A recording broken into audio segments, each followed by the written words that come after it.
Hey guys what's up, कैसे हैं आप लोग। स्वागत है आप लोगों को हमारे यूट्यूब चैनल पे। और आज हम बात करने वाले हैं आपके ऑडिट के पेपर की प्रिपरेशन के बारे में, और साथ साथ में एक ऐसी स्ट्रैटेजी जो आपको 58 टू 65 मार्क्स के बीच में जो है वो स्कोर करने पे मजबूर कर देगी अगर आप उसको फॉलो करेंगे ढंग से, राइट।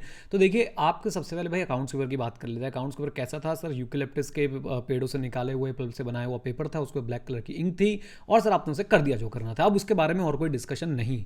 बिलीव मी गाइज, ये आईसीआई की सर एक चाल होती है कि आप लोगों को टफ पेपर दें आगे पीछे वाले, और उससे ना दूसरे पेपर को डिस्टर्ब कर देना। तो अगर आप अपने किसी पेपर का इंपैक्ट किसी और पे आने देते हैं तो याद रखिएगा कि सर आप ये बहुत बड़ी गलती कर रहे हैं। अकाउंट्स पेपर लीजिए और विद ड्यू रिस्पेक्ट उसे फाड़िए और उड़ा दीजिए हवा में, काली माता बलि स्वीकार करो। और आपके कोई दोस्त भी पूछे कैसा हुआ तो उसका पेपर लो, छीनो, उड़ाओ, फाड़ के और बोल दो ऐसा हुआ, राइट। तो सबसे पहले तो इससे बाहर आ जाइए। 49 सेकंड्स मैंने आपको इसके लिए दे दिए। अब जरा बात करते हैं सर ऑडिट में जो है कैसे प्रिपरेशन करनी है। ओल्ड कोर्स वाले हो या न्यू कोर्स वाले हो, सारे बच्चों ने जो है इस वीडियो को पूरा देखना है एंड तक, और जो है ये स्ट्रैटेजी फॉलो करने की कोशिश करनी है।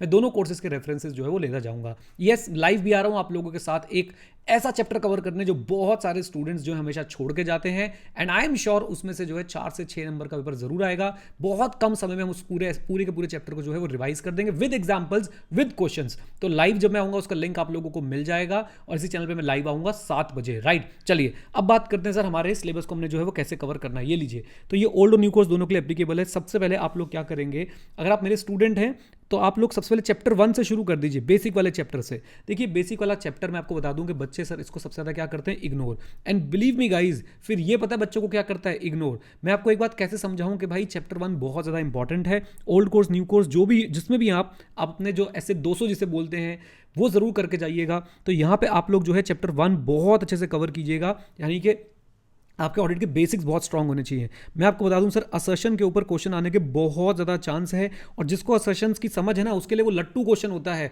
और जिसको समझ नहीं है ना सर उसके लिए सर वो क्वेश्चन सर डुबो देता है उसको वो क्वेश्चन, राइट। तो सबसे पहले आप चैप्टर 1 कीजिएगा, उसके बाद आप चैप्टर 11 कीजिएगा। ओल्ड कोर्स वालों सुनते जाओ मेरी बात, चैप्टर 1 कर लिया, चैप्टर 11। न्यू कोर्स वालों को तो चैप्टर 11 सेट है, ओल्ड कोर्स वालों का चैप्टर 11 नहीं पता तो मैं आपको बता दूं, आप ऐसे 700, 701, 705, 706 ये सारे ऐसे जो है आप कंप्लीट करेंगे, राइट। ऊपर वाले चैप्टर में आप ऐसे 200, 210, 220 जो है ये तीनों एसेस जो है कंप्लीट करेंगे, और जो आपके बेसिक टॉपिक्स हैं असर्शन से रिलेटेड या फिर आपके इंडिपेंडेंस रिलेटेड वो टॉपिक्स जो है जरूर कवर करेंगे।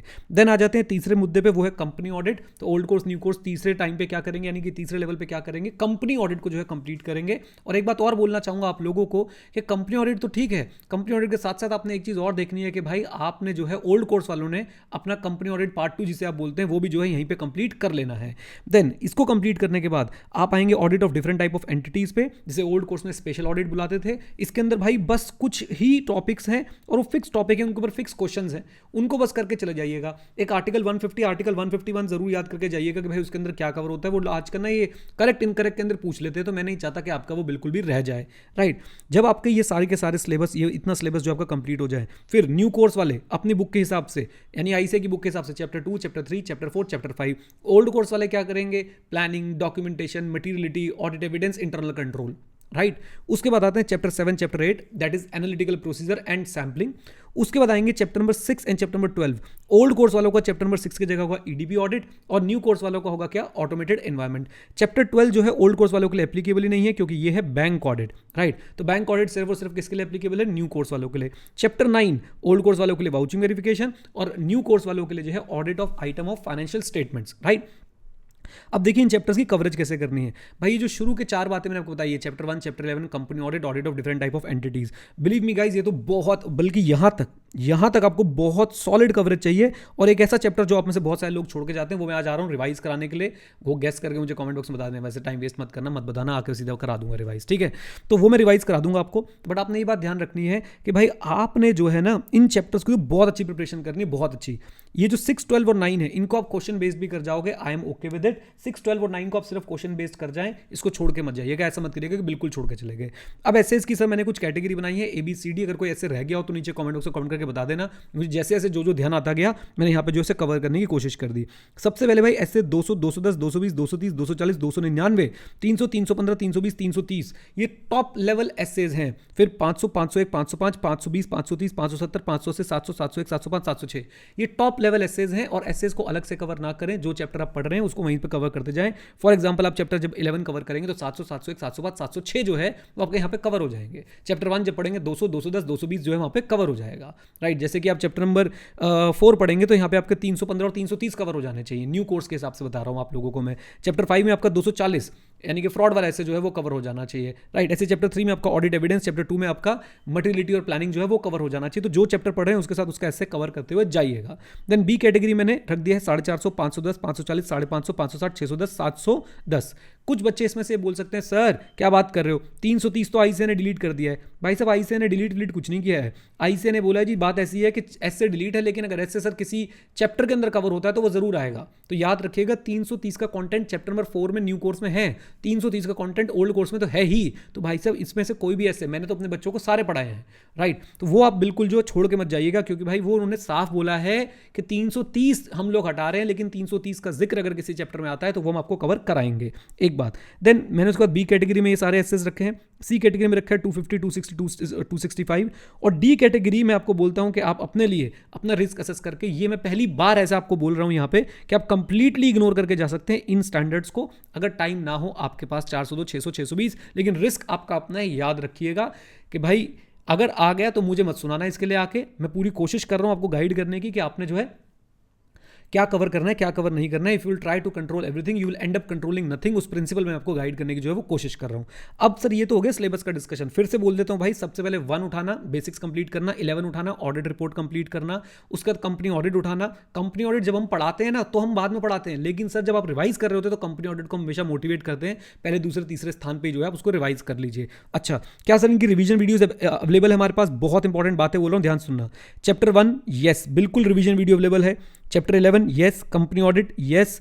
उसके बाद आपके पास चैप्टर नंबर 2, 3, 4, 5 इनकी भी जो है रिवीजन वीडियो अवेलेबल है। तो चैप्टर 1 की, चैप्टर 11 की, चैप्टर 10 की, दैट इज कंपनी ऑडिट जिसे आप बोलते हैं, और आपके पास ये 2, 3, 4, 5 इनकी भी जो है रिवीजन वीडियो आपके पास अवेलेबल है, आप लोग देख सकते हैं। उसका लिंक जो है मैं आपके साथ नीचे शेयर कर दूंगा। आप अगर आप ऐसे गिने 1, 2, 3, 4, 5, 10 और 11, 1, 2, 3, 4, 5, 10 और 11 इनकी जो है आपके पास रिवीजन वीडियो अवेलेबल है। उसका लिंक मैं आपके साथ जो है वो शेयर कर दूंगा, जरूर देख लीजिएगा। ओके तो कुल मिला के 7 चैप्टर की रिवीजन वीडियो आपके पास है ही।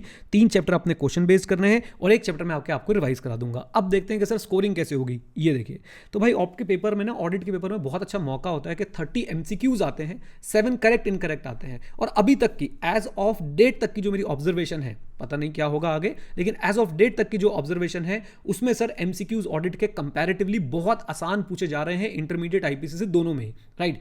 केस स्टडी भी काफी आसान पूछी जा रही है कंपैरेटिवली। मैं कंपैरिजन किससे कर रहा हूं? CA फाइनल से आप लोगों का कर रहा हूं। CA फाइनल भाई साहब धो डालते हैं ये लोग, राइट। तो यहां पे बहुत ज्यादा आसान है, बहुत ज्यादा आसान है। तो 30 MCQs आते हैं, 7 करेक्ट इनकरेक्ट आते हैं। बस इनकरेक्ट करेक्ट में एक गलती मत कीजिएगा। मुझे आज तक याद है पिछले अटेम्प्ट में मेरे को एक बच्चे ने मैसेज किया था और बोलता था सर मैंने ना करेक्ट इनकरेक्ट सही लिखा, रीजन गलत लिख दिया, मुझे मार्क्स नहीं दिया ICA ने। तो क्यों देगा मार्क्स भाई ICA आपको? सर मैं अगर सिर्फ करेक्ट लिख के आ गया और नीचे मैंने रीजन नहीं दिया तो क्यों देगा ICA आपको मार्क्स? ये बेवकूफों वाली बातें मत करना। उस दिन से मेरा दिल बहुत ज्यादा दुखा हुआ है कि भाई हम लोग डिजर्विंग, हम लोग विशफुल थिंकर हैं कि बस भाई हाँ हो जाएंगे, पास हो जाएंगे, अच्छे नंबर आ जाएंगे। हम गो गेटर नहीं है। गो गेटर बनना भैया करेक्ट इनकरेक्ट लिखो, प्रॉपर करेक्ट रीजन लिख के आओ। तो देखिए 30 MCQ 7 करेक्ट इनकरेक्ट आपको करने होंगे। तो यहाँ पे आपके 44 मार्क्स जो है वो कवर हो जाते हैं। अब इस 44 में से मैं उम्मीद करता हूँ कि बच्चा 30 से 40 के बीच में लेके आएगा। अब यहाँ पे कई लोगों को ना मिर्ची लगेगी बहुत ज्यादा, भाई बर्नौल पड़ा नहीं है यहाँ पे। बात सुनिए बड़े ध्यान से, 30 से 40 नंबर स्कोर करने से बहुत आसान है, प्रोवाइडेड दैट आपकी कॉन्सेप्चुअल नॉलेज स्ट्रांग है, कॉन्सेप्चुअल नॉलेज आपकी स्ट्रांग है, राइट। मैं तो सच बताऊं मैंने बच्चों को सर इसमें 40 मार्क्स स्कोर करते हुए खुद से देखा है। तो इसलिए मैं बोल रहा हूं 30 से 40 नंबर, और एवरेज मैं बताऊं तो 35 मार्क्स अगर आप इसमें ले आएंगे तो भाई साहब आपने गंगा नहा ली। अब आपको ऑडिट में पास होना ही होना है। बाकी बचा पेपर हमारा 56 मार्क्स का। कैसे सर जी? अरे 100 मार्क्स का पेपर करना, 100 में से बेटा कितने चले गए? आ जाओ, 100 में से 44 चले गए, 56 बचता है। अब जरा सुनिए, ये 56 मार्क्स के जो क्वेश्चन है सर, यहां पे हमारे पास जो है 3 अब ऑप्शन आते हैं। एक मेरे को लगता है जो डायरेक्ट क्वेश्चंस आएंगे। डायरेक्ट क्वेश्चंस कैसे सर? जिनका एकदम क्लियर कट आंसर है, एग्जांपल्स ऑफ सिग्निफिकेंट रिस्क। अगर ये क्वेश्चन आ गया और आ चुका है आपके एग्जाम में तो सर डायरेक्ट क्वेश्चन कैटेगरी में है। बेंचमार्किंग में बेंचमार्क सेलेक्ट करते समय में क्या चीजें ध्यान रखनी चाहिए? डायरेक्ट क्वेश्चन है। राइट इस तरह के क्वेश्चन को मैं डायरेक्ट क्वेश्चन बोलता हूँ, और इस तरह के क्वेश्चन से हमारा आईसीआई का स्टडी मटेरियल जो भरा पड़ा है वो बार बार जो है आपसे वो क्वेश्चन पूछे भी जाते हैं। इवन असेशन बेस्ड क्वेश्चन में बोलूंगा, डायरेक्ट क्वेश्चन में आते हैं। तो आप लोग अगर उनमें 50% भी स्कोर करते हैं, मतलब इसका 56 का आप लोग 50% लगाएं, तो मैं मानता हूँ 28 नंबर के डायरेक्ट क्वेश्चन आएंगे, और उस 28 नंबर में से मैं आपसे मान रहा हूँ कि आप 70% स्कोर करेंगे, तो अब लगभग 19 से 20 नंबर के आसपास स्कोर कर लेंगे। राइट उसके बाद इनडायरेक्ट क्वेश्चन जो है 32% आते हैं, जिनमें सर जी लिखा होता है एक्सप्लेन, जिनका कोई सर पैर नहीं होता है। 32% के आसपास जो है मान के चल रहा होता है, तो 56 का 32% हो गया, अप्रॉक्सीमेटली 18। और मैं इसमें मान रहा हूँ सर 18 में से आप लोग जो है 40% लेके आ रहे हैं, तो अप्रॉक्सीमेटली 7% मार्क्स लगा रहा हूँ मैं आपके। राइट और टफ जो बिल्कुल आउट ऑफ सिलेबस क्वेश्चन आएंगे, मैं मान के चल रहा हूँ 18% क्वेश्चन होंगे, 56 का 18%, यानी कि 10 नंबर के क्वेश्चन ऐसे होंगे जो आपने कभी नहीं देखे होंगे। Be prepared for that, be mentally prepared for that sir. Right तो भाई उसके अंदर मैं आपसे मान रहा हूं कि आप सिर्फ 30% स्कोर करोगे, यानी 3 नंबर। तब भी मैं इसका अगर टोटल करता हूं 35 + 19 + 7 + 3, तो भी सर 64 मार्क्स जो है वो बनते हैं। और 64 मार्क्स सर आप लोग जो है वो स्कोर कर सकते हैं ऑडिटिंग के अंदर, अगर प्रॉपर स्ट्रैटेजी के साथ जाएं तो। मैं कहता हूं यार 64 नहीं, इसमें भी आप 10-15% का मार्जिन ले लो, 55, 56, 57, 58 तो कहीं नहीं गए। सो प्लीज भाई प्लीज विशफुल थिंकर ना बने, गो गेटर बने, पढ़ाई करें, रिवीजन करें, जो चीज़ें आपको बताई गई उनको फॉलो करें। और इस समय कुछ नया देखने से अच्छा होगा कि आप लोग जो है अपने जो कॉन्सेप्ट पढ़ रखे हैं उन पर ध्यान दें। आरटीपीज जरूर कवर करें, एमटीपीज जरूर कवर करें, लेटेस्ट आरटीपी लेटेस्ट एमटीपी जरूर कवर करें। एक चैप्टर जो मैं रिवाइज कराने आ रहा हूं, प्लीज उसमें मेरे साथ जुड़ें। वो चैप्टर मैं आपको रिवाइज करा के आपको मोटिवेट भी कर दूंगा, उस चैप्टर के क्वेश्चन वहीं पे खत्म कर दूंगा, और इंपॉर्टेंट क्वेश्चन ही मार्क करा दूंगा कि उसमें कौन से क्वेश्चन जो इंपॉर्टेंट है। इंपॉर्टेंट क्वेश्चन मतलब ये नहीं कि भाई एब्सोल्यूट एश्योरेंस है कि ये आएंगे, बट रीजनेबल एश्योरेंस है कि इससे जो है आपसे पेपर में कुछ ना कुछ पूछा जा सकता है। उम्मीद करता हूं आप लोग जुड़ेंगे। वो सारे सेशंस का लिंक वगैरह मैं आपके साथ शेयर कर दूंगा, और भी जो ऑडिट के रेलेवेंट लिंक्स हैं मैं आपके साथ शेयर कर दूंगा, ताकि आप लोग रिवाइज कर पाएं। राइट सो इतनी सी बात है भाई, अच्छे से परफॉर्म करके आना, बहुत बढ़िया सब्जेक्ट है, और एग्जाम के बाद जरूर मिलेंगे आप लोगों के साथ, और बहुत एंजॉय करेंगे। ग्रुप 2 की आफ्टर पार्टी होगी, और बस मिलेंगे, मतलब वर्चुअली मिलेंगे। और तब तक के लिए बस कितने पेपर बचे हैं यार, 2 या 3 पेपर और बचे हैं, बस 3 पेपर निकाल दो यार, लग जाओ, एकदम छा जाओ। ठीक है, चलिए with this note guys, thank you very much, stay connected, stay hit, जय हिंद। और हाँ मित्रों, सीखते रहें, क्योंकि सीखना बंद तो जीतना बंद। Bye bye and take care, God bless you.